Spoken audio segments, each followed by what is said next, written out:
Hello, this is Tim, and I've just got in from a COVID test. I don't know whether you've had a COVID test. It's not attractive. Anyway, look, I'll tell you all about that a little later. But so I've come back, and the thought of Barnard Castle is very much on my mind, as indeed is the exit of Dominic Cummings, goings. I'm so delighted that the man who David Cameron called a career psychopath, this bad example, this bad apple, has finally gone. But there's been a sort of trickle-down effect of Dominic Cummings. He's the man who questions the situation. He's the man who robustly defends his position, right or wrong. Think of the Rose Garden, think of the Leave campaign. Think also today of him saying that the Prime Minister is indecisive. I just think it's abhorrent and shocking that somebody who knows that he's got his place in history, that he has left a major imprint on the Boris premiership. I think it's shocking that he should then go in for the kill and leave such an incredibly negative image behind, as if it wasn't negative in the first place. I mean, when you think of the last year, you think of things which really are very much in the mould of Dominic Cummings. I mean, we've just been to this COVID thing.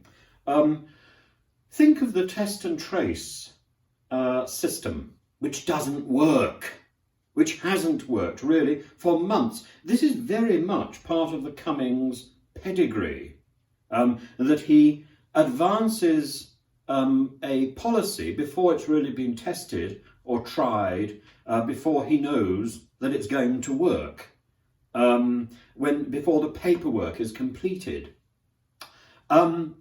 I think the test and trace thing, this appalling debacle, is very much in his image.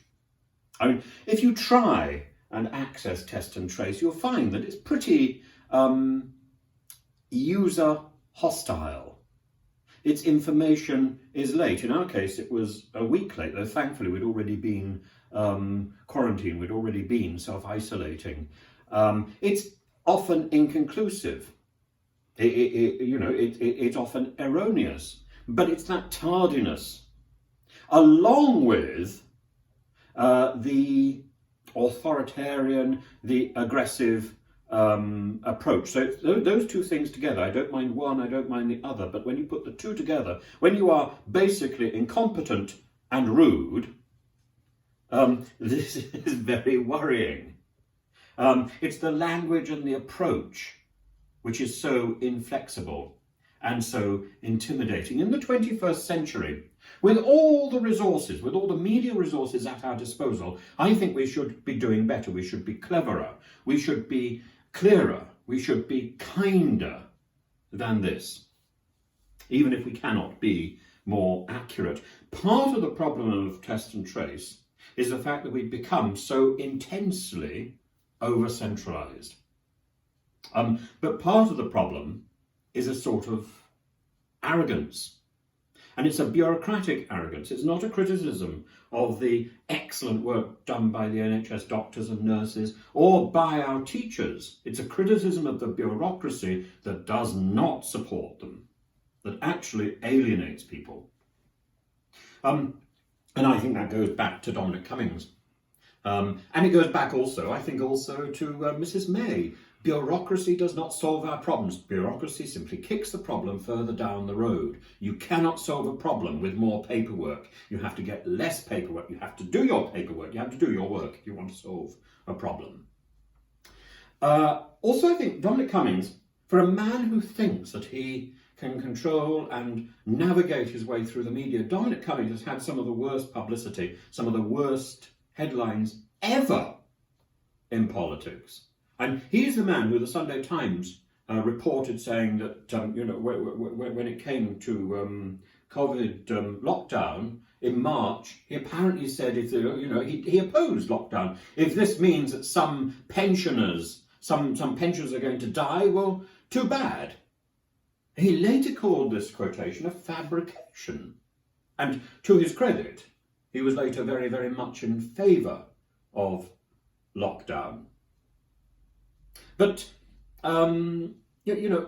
this is a man who, I don't understand how he has so consistently got it wrong. His Rose Garden performance was appalling. I mean, it's not what you say, it's not how decisively you defend yourself, it's the impression that you make, it's the optics, to use the American expression.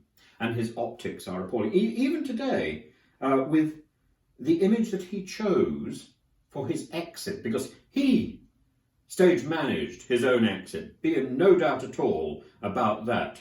His execution was staged by himself. So Cummings chose which door to leave. He chose to leave number 10 by the front door. He could have chosen the back door. He could have chosen the cabinet door. Plenty of places. He could have whipped out of a window, I'm sure. But instead, there he is, outside number 10, lugging his little box of tools, his mug. Not attractive. And what is he trying to say? That he stands there, shoulder to shoulder with Sonia Khan, who he got rid of and said that she was guilty of leaking. Yeah, absolutely. He's there with his friend Lee Kane. So Cummings and Kane, but they've both been accused effectively of leaking, or at least of negative briefing. So, I think today should be a day of national celebration, when the cult of Cummings has ceased. Cummings' cult is no more.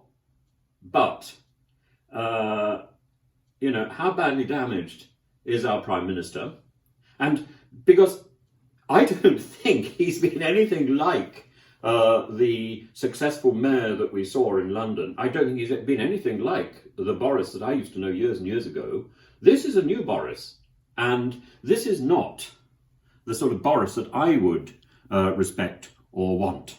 Oh my goodness, this is an old film that I made called How to Be Boss. So if you want to learn how to be a boss, don't listen to Dominic Cummings. There we are. Look, have fun and have a good weekend. And I will let you know in a few days' time, I suppose, whether or not what's happened with my COVID test. Fingers crossed. I am a little anxious, of course. So our house is full of medicine. We've got so much medicine. About six forms of drugs for Bay and some thyroid drugs for Hannum as well. So we are dishing out drugs like some sort of backstreet peddler.